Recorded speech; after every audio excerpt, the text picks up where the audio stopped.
Gotta hold it for the rest of the show now. Why is it works so well? I'm gonna hit something though. I swear I'm gonna hit something. Oh, see? Look. Oh, Phantom Menace, how I adore. I guess it's the same, hey? I still, to this day, ooh, it's smoking. Is that steaming? Smoking? Can you see that? Should I open it? Is that a bad thing? Wow. I guess this is his actual... Oh.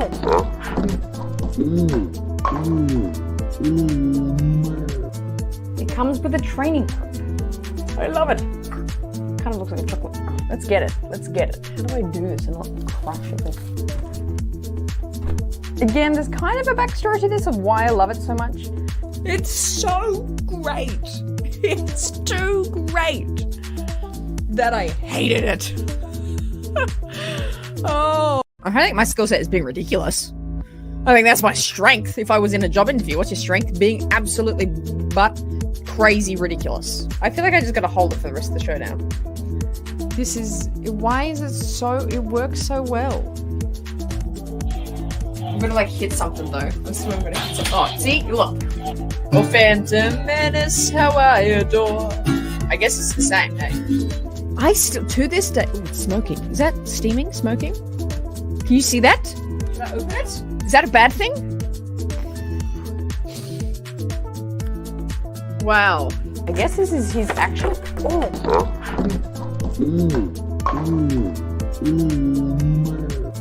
It comes with a training cup. I love it. Kind of looks like a chocolate. Let's get it. Let's get it. How do I do this and not crash it? Again, there's kind of a backstory to this of why I love it so much. It's so great. It's too great that I hated it. Oh. I think my skills... Oh, g'day there. Welcome back to the Race Side. It's great to be back here on a Monday night, and we are having a Star Wars radio hour live tonight. I think this is the first official live radio hour. I'm very excited for it because it's not only me here today, my friends. I have a mustached counterpart with me today, ready to get talking some Mandalorian. We have Caleb from MandoTalk joining us. Hey, Caleb. How you doing? Let's go. I'm so excited to be here. I'm already seeing the mustache chats. I'm loving it. I feel like I'm slowly becoming known as the mustache Star Wars YouTube guy. 100%. You gotta change your channel name to Mando Mustache or something. The Mustache Mando guy. I'm all for that. Unreal. Well, I am so excited to have you here today, Caleb, because we're going to have a great discussion. I can already feel it.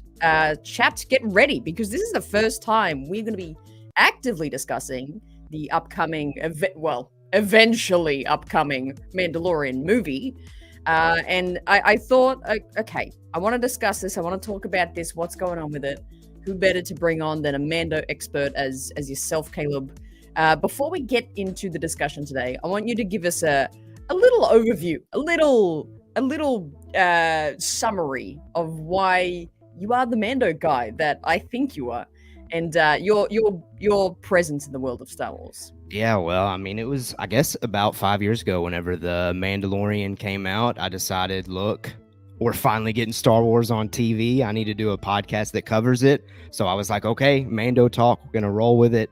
And ever since then, and luckily the Mandalorian, the show itself, was phenomenal in my opinion. So I was very pumped to cover it, and it's just really grown from there to just share my love for Star Wars, and the Mandalorian just gets me so excited. So anytime that I get to talk about the Mandalorian, I mean, that's just like my cup of tea. Like, come on, here we go. 100%. Yeah, I love that. So you really kicked off kind of your content, being in the content arena for you. And I love that because that was such a, I mean, I think in terms of Star Wars history, The Mandalorian coming out will be such a big point in time forever for Star Wars fans because, I mean, it marks the launch into TV for Star Wars, but also, well, I mean, live action TV, I should say. Time. Sure, yeah. But that was a big moment and a big turning point in Star Wars storytelling, especially with the introduction of Grogu as well. It was big point of time, that reveal Yeah, Insane. I'll never forget that reveal. The baby Yoda Grogu reveal. Yeah.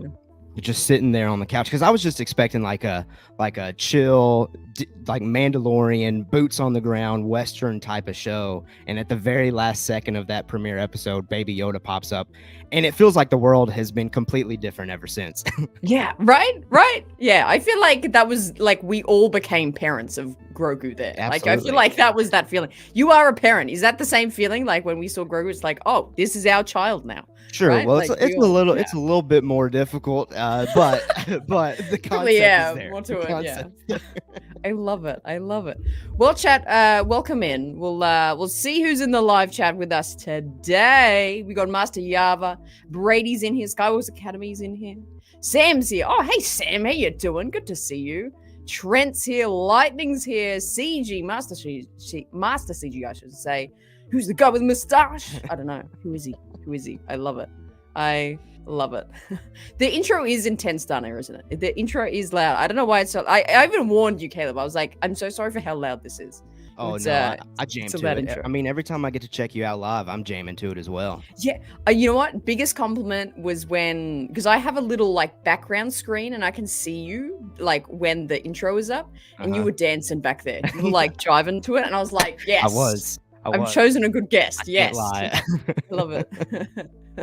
I love it. Aaron's in here. Hey, team for the Aaron squad. I love that. Saber Smith, welcome in. Lightning's here.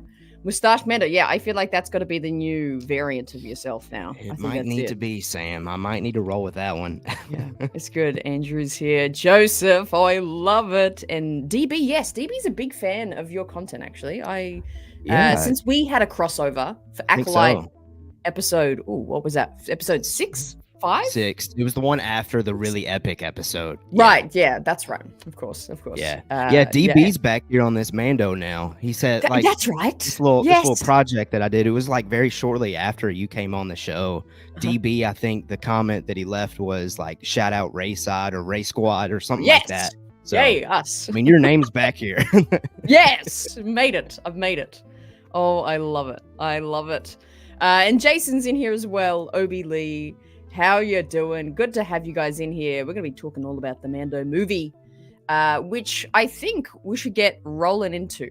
So, one, obviously, the very first thing I want to chat about, is your initial reaction to this movie announcement. Now, this announcement was over a year ago. This was Celebration London, which was April last year. It's been a bit of a time since then. It's been quite a bit of time. And there's been a few stepping stones since then. There's a few things that are moving towards this movie actually happening. But I want to talk about, cast your mind back to almost 18 months ago now when this was revealed. Wait, hang on. I think I'm mixing up my data here. Wait, it was announced after Celebration. Was it announced at Celebration? I don't know if they announced the Mando Grogu one at Celebration. They may have. I think it was after. As soon as I said it, I just thought that actually sounds wrong. I think it was actually after the fact. Anyway, it's been a while since they've announced it. Yeah. Let's just hear your thoughts whenever they actually announced this was going to be coming. What are your thoughts? What was your reaction? Well, the initial reaction was obviously excitement, not only because it's the Mandalorian, but because, I mean, we haven't been in the movie theater with Star Wars in quite some time now, it feels. I mean, going on 5 years as well. So yeah, initially super pumped because it's the Mandalorian, Baby Yoda, Grogu on the big screen. Like, come on, sign me up as a Star Wars fan. Then it did kind of dawn on me, just the confusion of it all. Like, well, does that mean we're getting season 4? Are we no longer going to be able to do the Mandalorian MandoTalk weekly kind of coverage of that content? And I still feel like that question mark's up in the air. I still don't feel like they've really addressed, oh no, the Mandalorian, we're just focusing in on the movie side of it now, or we're going to do both. We're going to tip our toe in TV and on the big screen with it. But initially, yeah, I feel like honestly all those thoughts were just all over the place in my brain when it came out. But overall, I mean, come on, excitement for sure. Absolutely. Yeah, I think I had the exact same reaction of there's that just kind of movie buff, we get to see Star Wars on a big screen excitement, and then that like the analytical side kicked in, being like, okay, hang on, story wise, where does this fit? How does this work? What's the story going to be? Yeah, it was kind of like a 2-part reaction. Hey, I love that. I love that. Oh, thank you, Jason. Yes. Oh my gosh, got my notes wrong. January 24 this year, we actually got this announcement. I don't know what I was on. I think I was just focusing on the fact that we got a billion movie announcements at London last year. I think that's what I was. It felt like there for a while, like Bespin Bulletin and other outlets were kind of leaking this idea out there that Lucasfilm was looking at doing a Mandalorian movie in some way for quite some time. Like even back when season 3 was just releasing on Disney Plus. So it can easily be confused. I think it's been an idea that the company's been floating out there for quite a while. 100%. And I think it's I think it's a logical one to consider that. And, you know, even after the success of season 1, I'm sure maybe someone back there would have been saying, hey, is this a interesting of enough character to have for a standalone movie? Which brings me to, I think, I'm actually going to change the order of these questions because I kind of want to answer this now because we're going to talk about some theories we have for the movie and what the movie can be. But this question might come into play, with discussing what the storyline of the movie could be. Is what does that mean for a season 4? I mean, I've seen contradicting things of, this is in replacement of Mando season 4, or this will go alongside season 4. Season 4 might be before or after the movie. I haven't seen anything really concrete about what's going to be happening. So, what are your thoughts to this? Is there going to be a season 4, or is the movie the adapted season? I do think probably initially the season 4 is the adapted, like the movie is the adapted version of season 4, but I think they're probably going to see how the movie lands. If it's an absolute box office smash hit like they're hoping for it to be, I don't see why they wouldn't just go ahead and commit to doing Mandalorian on the big screen then. But at the end of the day too, like the Mandalorian, regardless if it's your favorite or not, has been the most successful Disney Plus show overall over its entire long haul. So it'd be hard to imagine them just completely saying, no shot, we're not doing a Mandalorian season ever again. I'd imagine we're still going to get a season 4, but I think they're waiting to see what the reaction to the movie is, because I think it's probably more business aspect of it than we're thinking about. Like they're just looking at the money side of things with it. They're trying to evaluate it with this first movie drop. Yeah, 100%. I think you're on the money there, pun intended. Where I think there's a more critical avenue they're taking to thinking about this, because I keep going back and forth. I'm like, I can see them doing a season 4 to, the movie's this kind of almost penultimate story point for the character, and then season 4 is probably where it could wrap up for him and where it could his Din's story could really finish. But another thing to keep in mind as well, talking about movies, is on the horizon the Dave Filoni, what are they calling that movie? The Dave Filoni. I mean, I keep referencing it to like Heir to the Empire. Dave Filoni's like Heir to the Empire movie. Thank you. Is Din's character going to be involved in that story and that movie? In which case, they might not want to, make such a final end for for either a season 4 or the movie. And perhaps, Din lives on and is involved in that. Saber Smith brings up, a good point. They better not kill off Din, which I think is a big point. A big point that people would be. We will riot, folks. We will riot. Let's meet outside Lucasfilm. We'll riot them. I love that. It's it's on the cards, honestly, and I think some of the most prominent characters, they have this big sign off and they have this big death to signify and symbolize something. As much as I don't want it to happen, I feel like it might to make this story full circle and make the the Mandalorian story for a complete cycle and circle of this for this character. What do you think? In the movie, like what we're talking about now, season 4, when do you think this character will end? Oh, I've never given thought to that because I just don't want to see it. You don't want to think about it. Yeah.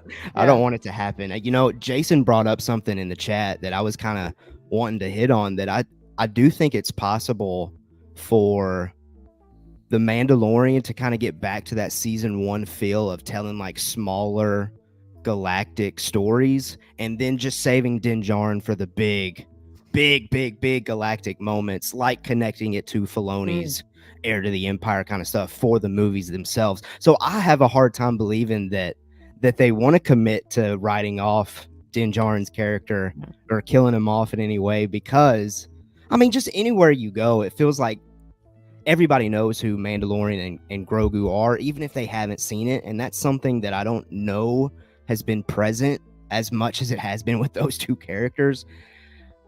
So I've never, to get back to your initial question, I don't like thinking about that idea because it makes me so sad. Yeah, I totally agree. It's too sad to even consider that could happen. Yeah. But I think you're totally right. I think story-wise, I feel like it'll eventually happen, but I definitely think, you know, the Mandalorian Grogu,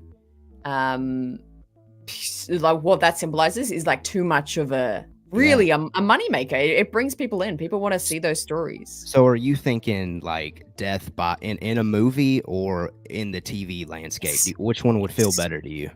I think in the movie. No. Yes. No, TV. Okay. That was a roller coaster. I think TV because I feel like that's where he was born. I think that's where his character was established, and I think, you know, finales for Star Wars TV shows, honestly, typically, even whatever I think about the season, typically the finales are actually pretty good. They're pretty good, and I think of the best finales, I think of Siege of Mandalore. I think of even Book of Boba Fett was a very entertaining finale. Kenobi was quite a triumphant finale. And, you know, in even thinking of Mandalorian season 2 in particular, that finale, really just the emotional weight that could carry.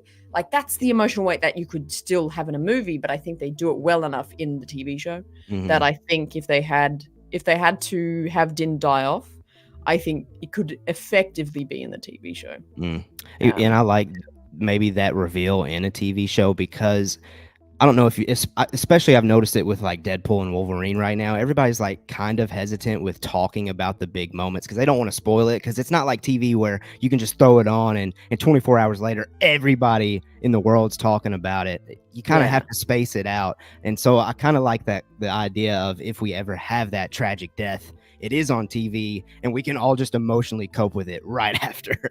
Yeah, exactly. Yeah. It's that, you know, kind of quick processing of it as well. And it was kind of like that energy with the Luke showing up on screen. Like, I mean, I wasn't even doing any kind of content creation at that point, but I was immediately like Googling and like going on Twitter and going on Instagram, being like, oh my God, what are people saying? Like, how is the world reacting to this moment?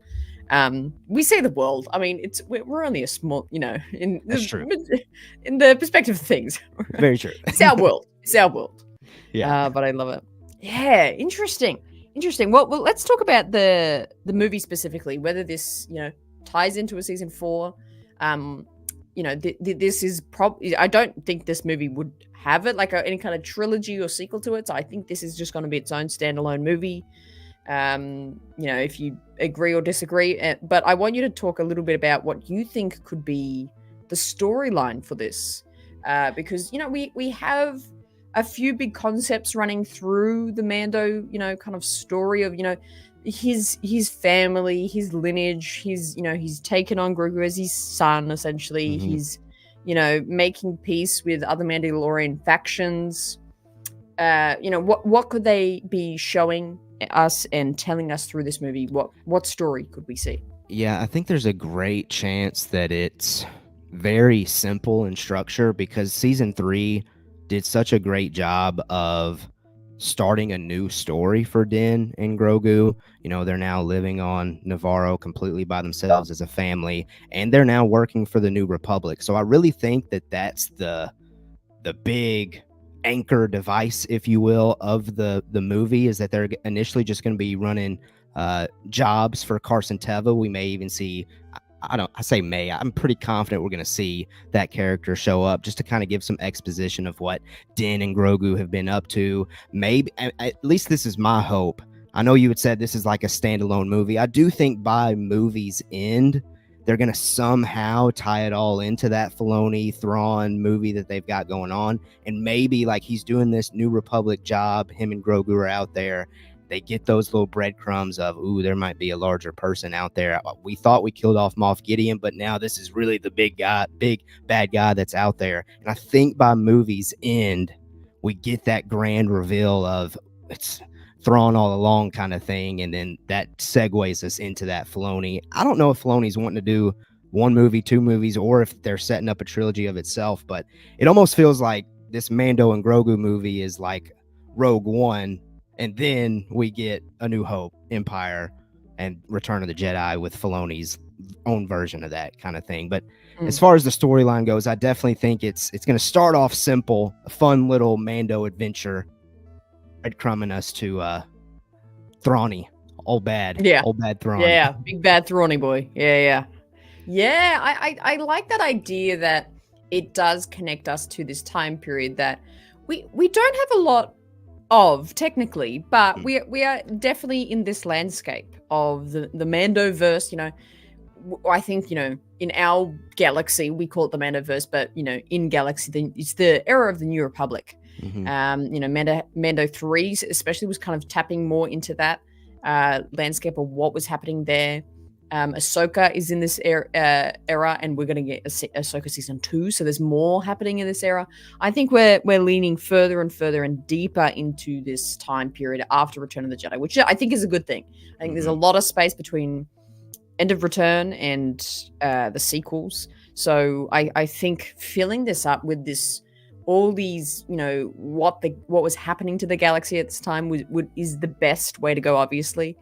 And I like it that I think Thrawn being the kind of big bad for this kind of era is smart. So I think, I don't think he will actually be in the movie. I don't know if you said this or not. I don't think he will be in the movie, but I think it'll be leading up. I think it will be his, like, we'll have a villain that works for Thrawn. That's what I think it'll be. And then at the end, it's like, you know, who do you work for? Thrawn. Like a brand new character.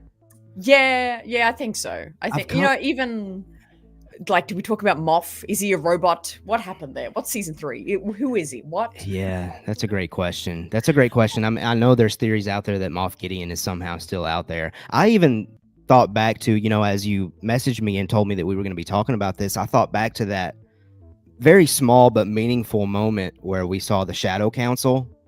And I thought, it's possible that they could just play around with, like, Hux's dad as being like the main villain, or just one of the characters that were in that room. Captain Paleon, Thrawn's side guy, being the main villain of the movie. It's possible that they just kind of leave it as one of those characters until like we had kind of talked about, maybe the last 5 to 10 minutes. We see the blue guy or the back side of the blue guy or something. Yeah, that's it. Yeah, 100%. I was always saying, just in relation to the Acolyte finale, we see the back of Yoda's head. It's like, surprisingly, that's not the most excited I've seen to see someone's back of the head in Star Wars, because it was actually Thrawn's back of his head that I love to see in that Ahsoka trailer. That was a great shot. That might be one of my favorite trailer moments that they've had since the Disney purchase. Like, because Thrawn's people that like know me know that Thrawn is right up there for me. Like, because the Heir to the Empire trilogy novels are the ones that I really dug deep into once I had kind of gotten into reading adaptations and novels and things of that nature. So Thrawn has always been just top tier character for me, and I just want him to be done and earn everything that he gets. I'm just looking forward, and I want him in anything possible. Yeah, I love that. That makes sense now. That's why you're keen to have him in this movie as well. Yeah. I love that. Put him in what's coming next? Skeleton Crew. Who knows? Skeleton Crew. Yeah, he's in there. Yeah, he's kicking around the kids. Yeah, I love it. So good. Let's go to the chat. They've been chatting a lot as we've been talking. Some great thoughts. CG just on whether Din will die. If they will end up knocking off Din, then do it right. Give him a proper send-off, similar to Paz in season 3. That's interesting. When I think of proper send-offs, Paz is not in my what comes to mind immediately. Yeah, that's I commend you for being like, yeah, Paz. I barely remember his death, to be honest. Did he? It was a good moment, but I don't think it stuck fight as much. He was in that fight. Did he get stabbed or something with the kind of? It was like the Praetorian guards. Praetorian guard, yeah. Was it that one? Yeah. Paz, shut up, Paz. Man, I gotta rewatch that. I do. I need to rewatch season 3 for sure. Yeah, 100%. Errant Venture comes in saying actors. Yeah, there was in relation to talking about Pedro, which we will chat about in a second. Pedro being in it. Good. I hope they have. I hope they have him literally right off into the sunset versus killing him off. Homage to the Western vibe that is so strong in season 1. Absolutely. And Jason, I think this is a great addition to that thought. They had that moment in season 3 finale and having him chill at the homestead, which is a good point to bring up because, you know, talking about, where this character can go. If we really look at it, season 3 was actually a fairly rounded ending. It's a fairly, they almost put the full, in Australia, we call them full stops, but in America, that's called a period, I believe. They put a period at the end of, the sentence of The Mandalorian. Yeah. You know what I mean? Like, it did feel that way. That's a great point. And I think that's what made me also so conflicted whenever they announced that the movie side of things, because the way that the season 3 ended, you could make an argument that that's where it needs to stop, because overall, it's from season 1 to season 3, it's been about founded family of Din and Grogu, and they've now had that moment. I mean, they're sharing the Djarin name at this point, and they're now living together. That they're on Navarro. They're out. I mean, that's peak dad son moment right there at the end of season 3. That you could easily be content with those characters just riding off into the sunset, like somebody had alluded to. Like that could be. You could view it in that moment for sure. Yeah, 100%. Saber Smith agreeing here, but talking about their stories continuing. Hopefully, there'll be sweet moments between Din and Grogu and chasing down bad guys together. I think this is my biggest hope for the movie, is that this is actually all it is. That it doesn't actually have to be this big. This explains Palpatine, and I actually don't want it to be this like kind of big impact on Star Wars lore per se, but I think it should be a meaningful story that is specific to these characters, and it's an action movie, it's an adventure movie, and it's a family movie. It's in terms of family of the characters, and I think what you just mentioned there, it's so quintessentially these characters are father son family storyline. I think they just need to hit on those 3 things for me for this movie, and I'll be really happy about it. Like if it's just Din and Grogu being a great father son killing bad guys, I'd actually be very happy. I don't need it to be this massive. I feel like my movie expectations have been impacted by like these grand, like what DC tries to do, what Marvel tries to do, what all of these other franchises try to do, where they're like trying to tell this one big climactic moment story. But it's always been nice to just go to the theater and get one shot, epic, fun, especially in the summer, if in fact that's when this thing comes out.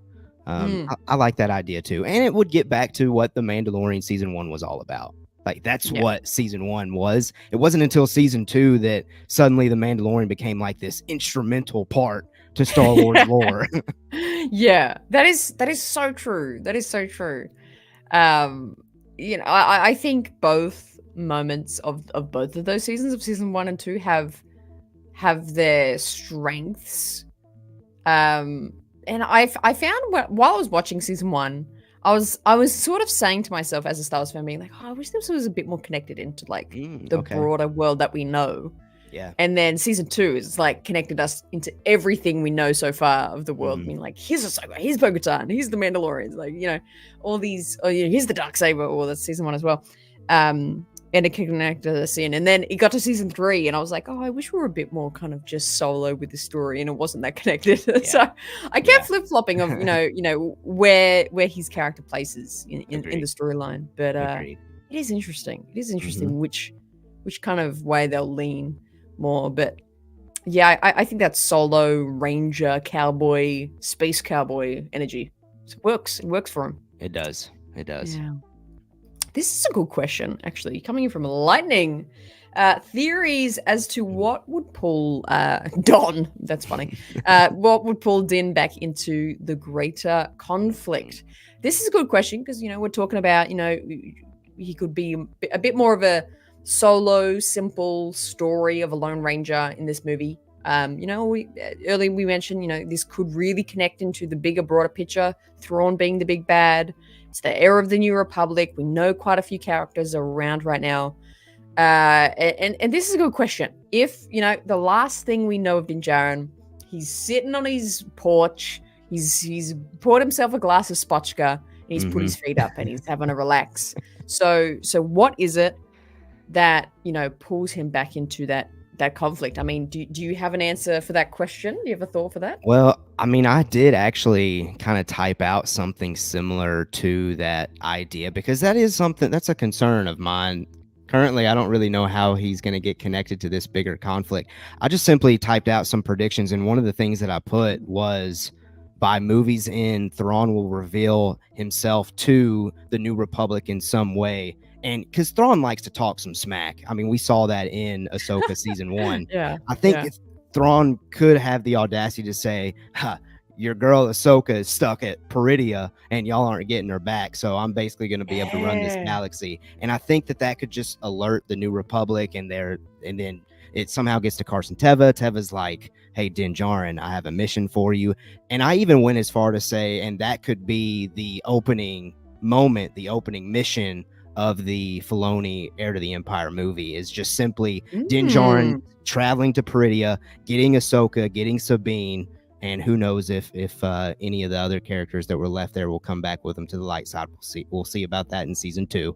But then bringing them back, and then that's about 15 to 30 minutes of the first opening act of that Filoni movie, and then we're off. That's I know that was detailed, but I'd already kind of thought of I like that. Yeah, 100%. Because I think wherever this happens, I think something, I'm going to put it down right now. Remember the day, 30th of July here in Australia. I think it has been so heavily noted that Grogu can have a strong connection with animals and force connecting with animals, that he'll force connect with a space whale. He'll force connect with the Purgle. That's what they're called. I like that. And that's, if Mando and Grogu are going to go to Peridia, that's how they're going to get there. That Grogu will be like, hey, Din. Well, he won't say that, but in his mind, he'll be like, hey, Din. Hey, Dad. Hey, Din, Dad. Can you, like, let's go to the whales. Let's meet up at the Purgle. I'm going to force connect with them, and we're going to go to Peridia. I think that could definitely be. And let's not forget, in season 3, there was a little nod to that possibility. When they were traveling through light speed, Grogu's at the top of the little pod, and there goes a Purgle, and Grogu does his little kind of thing. Yeah. That's such a good point. Maybe we're putting things together. Yeah, underestimating how much they've maybe planned out already of this story. Because I kind of thought, this was an afterthought. In the Mando movie, they're just doing it now. But that is a strong, obviously we get it shown in Ahsoka, but maybe they knew eventually Grogu would be having to make that connection with the Purgle to make a big discovery, make a big journey with I think them. It's possible. Because that would be a nice thing to do as well, too. And this is another theory of mine, I guess, that we could see in this Mandalorian and Grogu. That could be a nice little prequel, if you will, Grogu connecting with the Purgle to what I think is going to be Grogu connecting to the Mythosaur, because he has that force ability to connect with the big creatures out there. And maybe that's going to be a plot line, a storyline in the Mando Grogu movie as well. And then the New Republic have Grogu on a Mythosaur on their side the rest of the way. It's Thrawn versus Mando and Grogu on a Mythosaur. That's the movie. I would be there instantly. It would be cool. Actually, put Thrawn on top of a Rancor. There we go. That would be the ultimate. Yes, Thrawn on a that'd be good. Rancor, Din Grogu on a Mythosaur. Nailed it. Best movie ever. Best movie ever. Some great questions in the chat that we'll jump to as well. Also, hey, Katie is in the middle of the night for you UK viewers, but thank you for tuning in anyway. We'll keep you company. Where was Jason? Does Grogu actually have autonomy, walking and talking and all? That's a good point. That's something that I think, I know this kid's got slow aging, but I thought they might have done a bit more with his, like physicality and things like that, and kind of grow him up essentially a little more. So yeah, it's tough to say because it's hard to actually pin down. Like he's conscious, he's comprehensive, but he's a baby, but he can kind of walk now. It's interesting. It's interesting of how much he can be his own. Yeah, I know that's one thing that I was looking for going into season 3 was maybe like Grogu would just say like dad or Din or something along those lines, something simple. Yeah. But again, just kind of going back to the business aspect of it, I think Disney wants to keep him Baby Yoda as long as possible. yeah. As long as he's not talking. There will be Baby Yoda pajamas, Baby Yoda containers, water bottles, hats, everything. Can't beat it. Can't beat it. And I say that from fact. My favorite pajamas are Baby Yoda pajamas. There you go. Not gonna lie. Jason again with another great question and thought here. Is it Bo that pulls him back in? Carson? I mean, yeah, we mentioned Carson before. The citizens of Navarro under threat. I mean, we'll chat a little bit about the fact that they've also started. Well, supposedly, strongly confirmed that they've started doing some preliminary filming for the movie, and seemingly to be back on Navarro. Yeah. What do you think of a Bo-Katan being in the movie as well? I think just the idea of this character being here. Yeah, I would imagine that's close to a guarantee. Seeing Katie Sackhoff return as Bo-Katan in the movie, I think it, and you might remember. I'm struggling to recall off the top of my head right now. In season 3, does Bo kind of view Din as now doing him a favor to where Bo could like kind of feel like, ooh, I need to return a favor now too? Or was it just mutual, hey, let's do this thing? I can't remember. That's a good question. I think it became a mutual thing. I think there was a bit of that tug of war back and forth. But then I feel like it ended with he now has Bo's respect as a Mandalorian, and she holds that for him, and I feel like she would team up and she would help him. I don't know if it was. I don't think she's like indebted to him though, but I think she holds that respect. It's mutual now. Yeah, it sounds like they just mutually respect each other so much that regardless of what they go through, they're riding together. So if Din Djarin or Bo gets word of this larger threat first, whoever it is, they're gonna go to the other one to say, "Hey, we need to go take care of this." And another character that we haven't brought up that I thought maybe we could, Boba Fett, maybe he's Boba Fett. He's kind of out there too. I mean, I think it's going to be a collective effort I don't think Mandalorian and Grogu is going to be the collective effort movie, but I think Bo, Carson, Navarro people, Boba Fett, all of them are just going to all come together eventually for this larger story they're trying to tell. Yes, absolutely. Which I just realized that this would actually tie in if I put up the next question of like what extra characters would be showing up in this movie. Kind of answering that. I think Bo would be a perfect fit, but also Boba. I agree. Of course, I've got my beautiful image of Tem Morrison back there. Love you, Tem.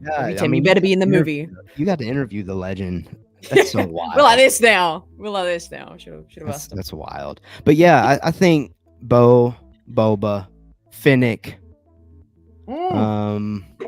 Fennec fucking Shan, she's great. I know. God, put her in everything. Put her in everything. I agree.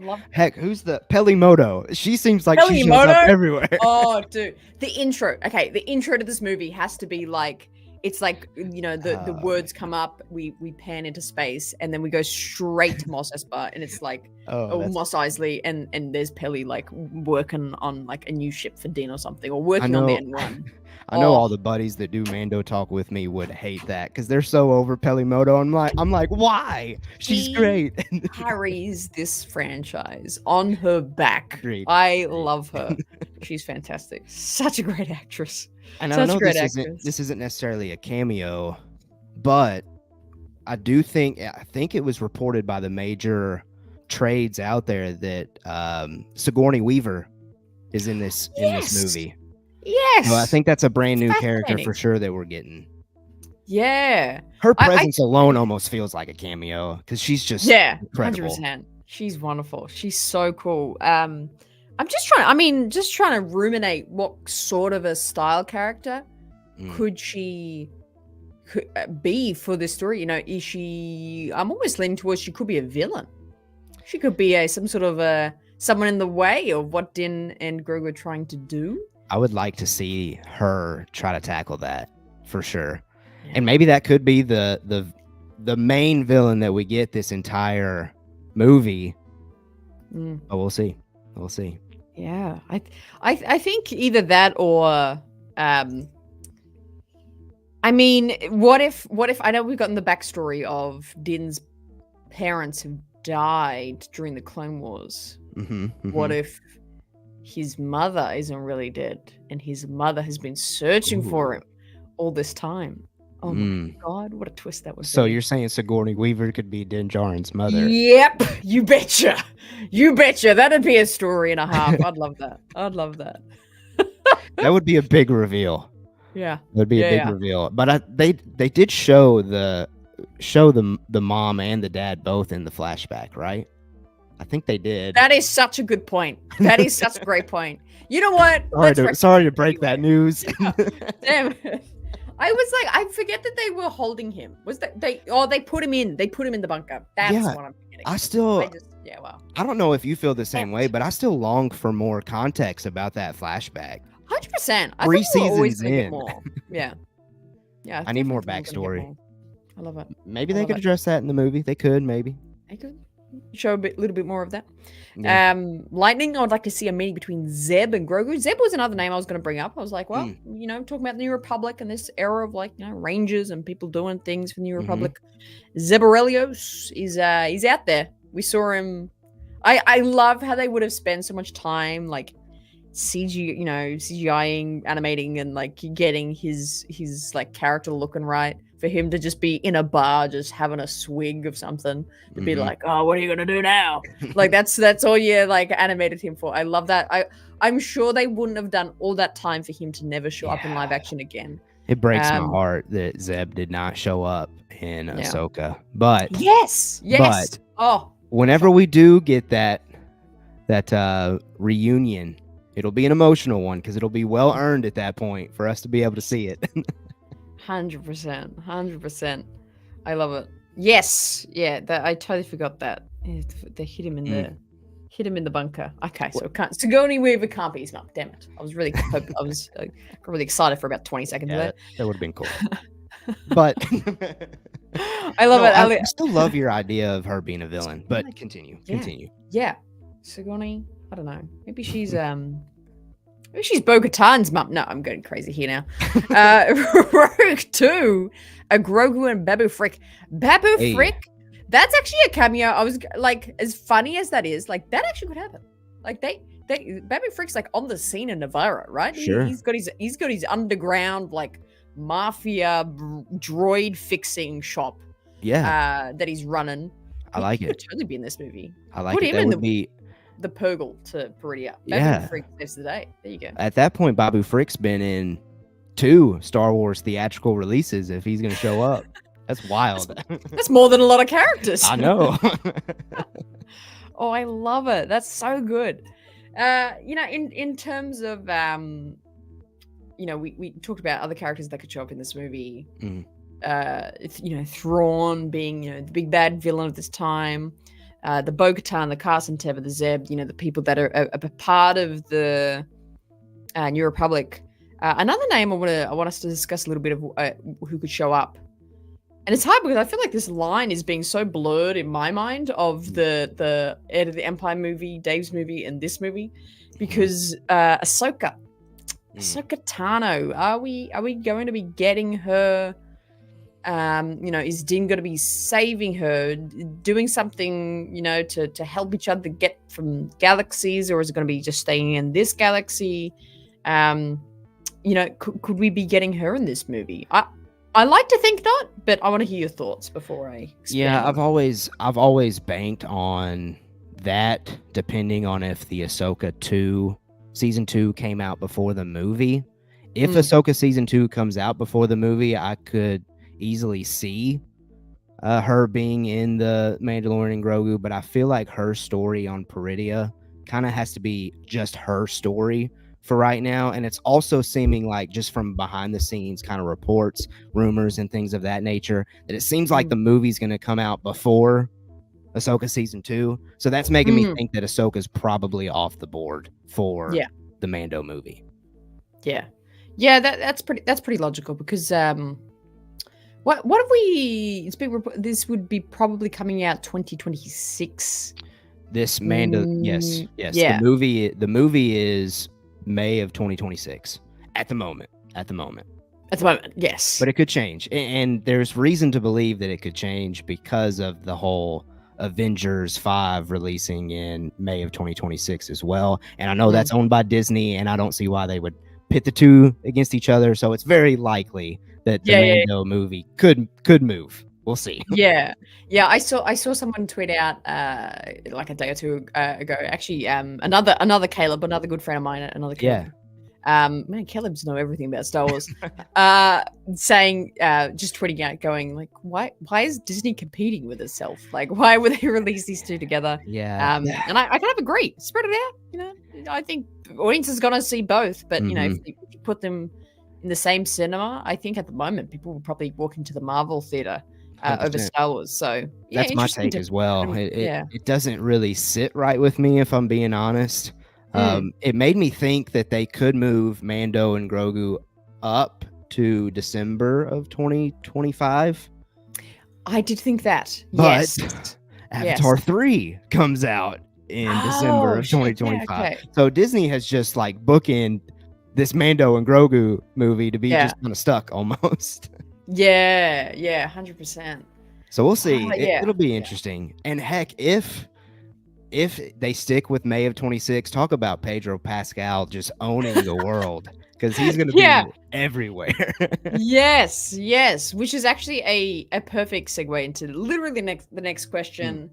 We mentioned before that there's been reported preliminary filming for this movie, and perhaps that is because of Pedro's stacked schedule of movies and appearances he has to make.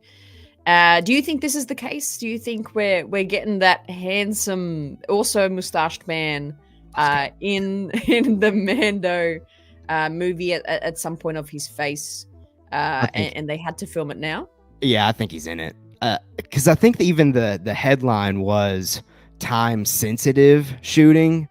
Yes. Who else on that cast would make it time sensitive? I know that the cast is pretty packed as far as talent goes, but Pedro is the guy right now in Hollywood. So booked. And I guess that reminds me of something that you had asked about storyline earlier. I do think there's still a possibility that by the end of this, the Children of the Watch finally kind of take a step back on the whole helmet rule, just to open up the possibility, if Pedro Pascal is no longer super busy, to be the Mandalorian more, but also keeping it to where if he wants to put the helmet on, that's fine. If Pedro's too busy, whatever. But I think Pedro's 1000% going to be in this movie. And I'm saying that and I'm probably going to be disappointed, because I love Pedro Pascal. So I probably need to back off on that take, but I just feel it in my bones that he'll be in it at some point.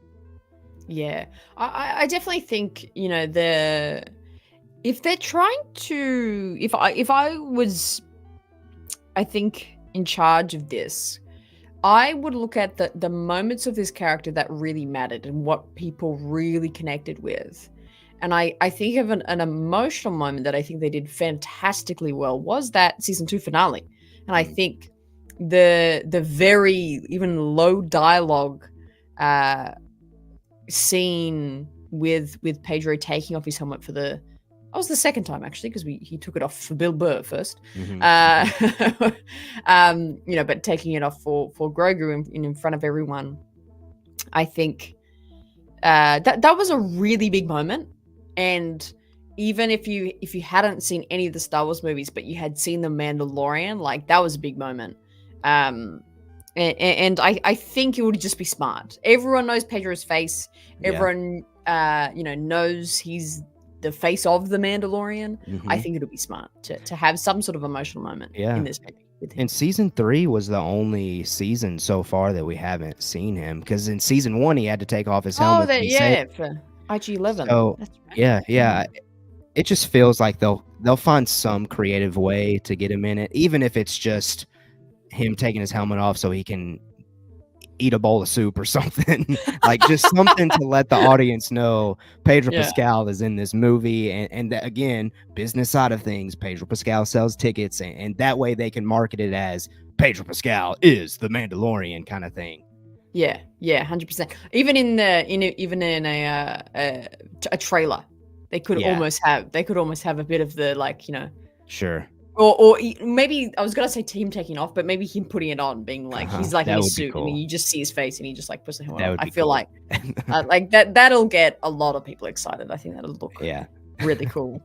Yeah. Oh man, there's so much to look forward to about this movie. At the top end of this discussion, we talked about just the premise of Star Wars being back in theaters, and I am really strong on that. I actually don't mind. It's not going to be this big lore-changing movie. I just want it to be a fun adventure. Have some cool ships, have some cool space scenes, have some cool action sequences, and have a sweet, father-son essentially story throughout it. I think that hits on a lot of the points that Star Wars stands for. Star Wars is very symbolic. It's as much as it's very light and action and fun, it's also very meaningful. So I mean, in summary, what would you say you're most excited for this movie to do and show and affect our fans? Well, overall, it's just like you had kind of said, most exciting to just get Star Wars back, because the buzz, at least in my personal life, whenever Star Wars is in theater, the buzz is just unreal. I love lining up in the theater line to get the best seat, because for some reason my local theater still hasn't done like the whole assigned seating thing. So you really got to get your way in there to get a good spot. So I love those moments. And then I just think that in such a weird state that Star Wars is in right now, as far as the general public's view of it, The Mandalorian and Grogu is by far the safest play of returning to the theater that I think everyone across the board that are in this space that we're in are going to be extremely excited. And I just can't wait to watch it. And I can't wait for a trailer. And I know D23 is coming up. I highly doubt that we get anything for Mandalorian and Grogu, but it'll be interesting to see what our thoughts, like what we talked about tonight. I will definitely be listening back to this after we see a trailer to see like what is this movie truly trying to tell, what's its story truly trying to tell. And I think at the end of this, I came into this stream thinking, I really think this movie needs to make a bigger connection by the end of it to this whole Thrawn storyline that they've got going on. But I love what you've kind of presented as far as let's make it a season 1 feels. Let's get back to the heart of The Mandalorian, which is ultimately the heart of Star Wars. Very simple storytelling that tugs at the heartstrings. Overall, that's what I'm looking forward to, is just having heartful fun with family and friends with Star Wars back on the big screen. Absolutely.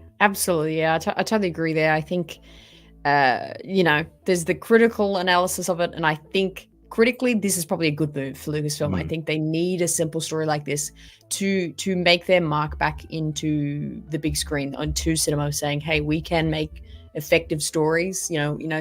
Sequels are always up for the debate, still 5 years on. And I think they want to make their mark back into cinema, being like, we can be effective and powerful with our stories. So Yeah, I agree. I think I'm excited just to be in that theater again and see new stories in the Star Wars galaxy on the big screen. Absolutely. Even if it's like I hate the movie, which I doubt. I don't think that'll happen, but I'm like, I'll just be Yeah. excited that it's there. Yeah, it's gonna But be. I rarely hate things. It's gonna be very hard for them to produce a movie that I don't like, seeing Yeah, how yeah. I started to cover Star Wars based on this entire premise of The Mandalorian. Like, you're speaking my love language with Yeah. these characters and the lore that's behind The Mandalorians.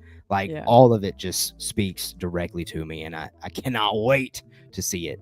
Cannot wait. I love it. Oh, I'm so excited. It's going to be a good time. And I'm like, I've kind of annoyed myself now that we're doing this conversation now because it feels like the movie's like about to come out. I'm like, I know, no, right? We got like 2 years. Damn it, why are we doing this now? Yeah. Well, it gives us an opportunity Oh, to do it again whenever it's, like I said, trailer comes out, movie yeah, comes out. that's true. That's There'll be true. a lot to And talk about. I think you're going to be my signature Mando guy now. That anytime there's Mando movement, I'll just be like, hey, get on the show, please, right now. Hey, Get on. I'm thrilled to do that. Thrilled to do that. Oh, I love it. I love it. Well, before we start to wrap up the show, it has been such a great discussion talking Mando. I'm glad that I've got the best Mando knowing guy on here to do it. Do you wanna share, Caleb, where people can find you and what's happening over on Mando Talks? What's the channel doing? Yeah, so the MandoTalk YouTube channel, you can find me there. It's I think now YouTube's doing this thing where it's just like your username is the link. So it's literally youtube.com/MandoTalk. You can find me there. Also Twitter or X @MandoTalk. The YouTube channel I'm having a lot of fun with right now. Now that we're no longer kind of doing like the acolyte, like usually MandoTalk has been just a companion podcast for recent Star Wars TV content. Right now I'm just having fun talking Star Wars. Like recently I did a Cal Kestis lightsaber unboxing and review. Like we're doing shorts over Star Wars toy news, Star Wars novel news, just really anything and everything Star Wars on the MandoTalk YouTube channel. I'm having so much fun. And we've got Tuesday night live streams that we're calling Mando Late Night because it's 11 p.m. Eastern is when we go live on Tuesday nights. Me and my buddy Zach talking Star Wars. So that'll happen tomorrow night. And yeah, a lot of fun over on the MandoTalk YouTube channel. Go check it out. I love it. I love it. And if you want to go straight there, you can head down to the description. It is already linked. So you can head on over, give them a sub, and stay engaged with so close Mando. To 500. So close to 500 subs like over there. 447 or something? What are I think it's 481 as we went. So close. 482. 482. Oh, we're doing the hard yards here. There we go. I love it. I love it.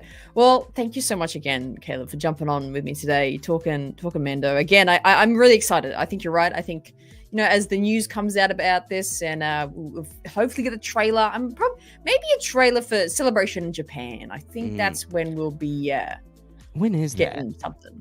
That is April 8th, end of April next year. Okay. Because I had somebody ask me when Celebration was and I could not tell them. Oh, it's 2026? No, next year, 2025. Oh, okay, 2025. Okay. That makes me feel better. It's coming up. It's soon. Am I going to be here? That's so good. Yeah. It's coming up. It's coming up.